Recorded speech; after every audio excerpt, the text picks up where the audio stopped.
घर से पानी जाता नहीं और नल में पानी आता नहीं, अशी परिस्थिती निर्माण झालेली आहे। हाय हेलो दोस्तों, मैं अब्दुल लतीफ़ शेख सारा यूट्यूब न्यूज़ चैनल के माध्यम से आप सबके सामने एक न्यूज़ को बताना चाहता हूँ। न्यूज़ इस तरह है, जो हमारे वसई के एमएलए स्नेहा दुबे पंडित जी ने विधान भवन के अंदर अधिवेशन के दौरान पब्लिक के हित में जो बात रखी है, वो किस तरह से क्या क्या बात उन्होंने वहाँ पर भवन के अंदर किया है, इसका पूरा वीडियो मैं आपको सारा यूट्यूब न्यूज़ चैनल के माध्यम से दिखाऊंगा। दोस्तों, अलग अलग एमएलए होते हैं अलग अलग इलाके के, लेकिन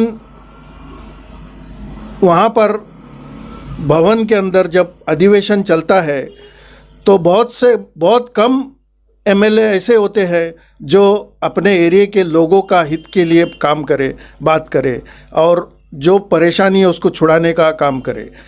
जो स्नेहा दुबे पंडित जी ने जिस तरह से भवन के अंदर अधिवेशन के दौरान लोगों की समस्याओं को सामने रखते हुए उन्होंने भवन में जो कहा है, वो आप लोग सुनिए, देखिए। सारा यूट्यूब न्यूज़ चैनल को लाइक कीजिए, शेयर कीजिए, सब्सक्राइब कीजिए, कमेंट कीजिए। धन्यवाद। जय भारत, जय महाराष्ट्र। अध्यक्ष महोदय, वसई विरार महानगरपालिकेची स्थापना 2009 साली झाली। आता 15 वर्ष या महानगरपालिकेला स्थापना होऊन झालेली आहे। सध्याच्या स्थितीमध्ये 25 लाखावरती या महानगरपालिकेची लोकसंख्या गेलेली आहे आणि या 25 लाख लोकसंख्येला सगळ्यात मोठी कुठची समस्या असेल तर ती पाण्याची समस्या आहे। ह्या पाण्याच्या समस्येसाठी अनेक गोष्टी कारणीभूत आहेत, जसं की अपुरा पाण्याचा साठा, नियोजन शून्य वितरण व्यवस्था, कंत्राटदारांचे हितसंबंध नजरेसमोर ठेवून करण्यात येणारी कामं आणि टँकर लॉबी पोहोचण्याकरता कामाला लागलेली स्थानिक प्रशासन व्यवस्था। पण या सर्व बाबींकडे आज मी चर्चा न करता सगळ्यात महत्त्वाची जी बाब आहे की उपलब्ध पाणीसाठा जो आहे तो सुद्धा आज वसई विरार महानगरपालिकेतल्या शहराच्या घरांना होत नाहीये आणि त्याचं कारण महावितरणाचा गलथान कारभारी आहे। वसई विरार महानगरपालिके क्षेत्रामध्ये सूर्या धरणाच्या जुन्या आणि नवीन 2 योजना आणि MMRDAची 1 योजना, अशा 3 योजनांमधनं पाणी पुरवठा होतो। MMRDAच्या योजनेमधनं 150 MLD पाणी पुरवठा या वसई शहरामध्ये होत असतो, परंतु वारंवार MMRDAच्या या योजनेला वीज पुरवठा खंडित होण्यामुळे हा पाणी पुरवठा बंद होत चाललेला आहे। गेल्या मे महिन्यामध्ये तब्बल 2 आठवडे ट्रान्सफॉर्मर बंद झाल्यामुळे वीज खंडित झाली होती आणि 2 आठवडे भीषण पाण्याची टंचाई या शहराला आली होती। अध्यक्ष महोदय, तसंच आपण जर बघितलं तर जानेवारी 2024 ते जून 2025 या 1.5 वर्षामध्ये जवळपास 1115 वेळा MSEBची लाईन ट्रिप होऊन वीज खंडित झालेली आहे आणि त्यामुळे मग वीज खंडित झाली की पाणी पुरवठाही खंडित होतो आणि मग पाण्याची टंचाई भासते।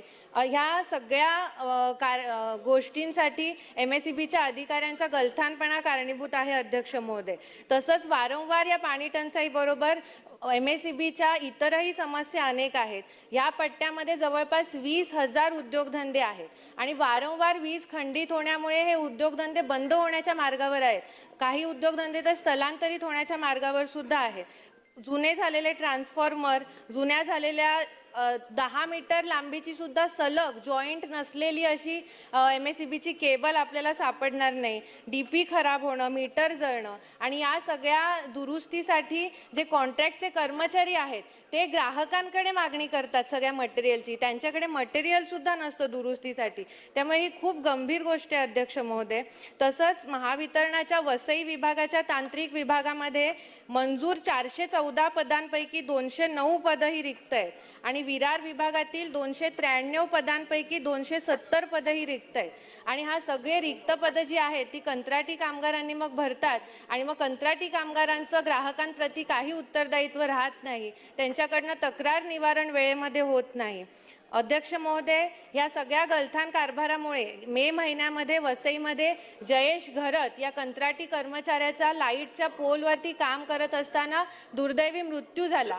त्याच्या एक आठवडा आधीच विजेची लाईन चालू लाईन तुटून रस्त्यावरती पडली होती, शेतात पडली होती आणि त्याचा शॉक लागून एका तरुणाचा मृत्यू झाला. तर अशा प्रकारच्या घटना घडतायत, उद्योगधंद्यांवर परिणाम होतोय, तिकडच्या नागरिकांवर ह्या महावितरणाच्या गलथान कारभारामुळे परिणाम होतोय. आमच्या वसईमध्ये अध्यक्ष महोदय 2018 पासून पूर परिस्थिती निर्माण होते. पावसात पाणी साचतं, ते घरांमधनं 3-3, 4-4 दिवस जात नाही. त्यामुळे आता तर अशी परिस्थिती झाली अध्यक्ष महोदय की पावसामध्ये घर से पाणी जाता नहीं और नल में पाणी आता नहीं, अशी परिस्थिती निर्माण झालेली आहे. तर त्यामुळे मी आपल्या मार्फत शासनाचे या गोष्टींकडे लक्ष वेधू इच्छिते आणि शासनाला कळकळीची विनंती करू इच्छिते की या सगळ्या गोष्टींवरती लक्ष द्यावं, त्यासाठी पाठपुरावा करून उपाययोजना त्वरित करण्यात यावा. अध्यक्ष महोदय, या उत्तरामध्ये आजच्या दिलेलं आहे की 132 kV चा उपकेंद्र तिथे मंजूर करण्यात आलेला आहे, पण ते कधी मंजूर केलेलं आहे त्याचा काही उल्लेख केलेला नाही आहे. त्यासाठी अवधी लागत असल्याने आणखीन वेळ लागणार आहे. तर तो किती अवधी लागणार आहे, हे काम कधी पूर्ण होणार आहे आणि या तोपर्यंत तात्पुरता वीज पुरवठा बाजूच्या उपकेंद्राकडनं करण्यात येणार आहे असं म्हटलंय, पण तात्पुरत्या वीज पुरवठ्याने हा प्रश्न सुटणार नाहीये. त्यामुळे ह्याची कायमची उपाययोजना आपल्याला काय करता येईल आणि लवकरात लवकर ती कशा पद्धतीने कार्यान्वित करण्यात येईल यासाठी मी लक्ष वेधू इच्छिते शासनाचे. धन्यवाद अध्यक्ष महोदय. अध्यक्ष महोदय.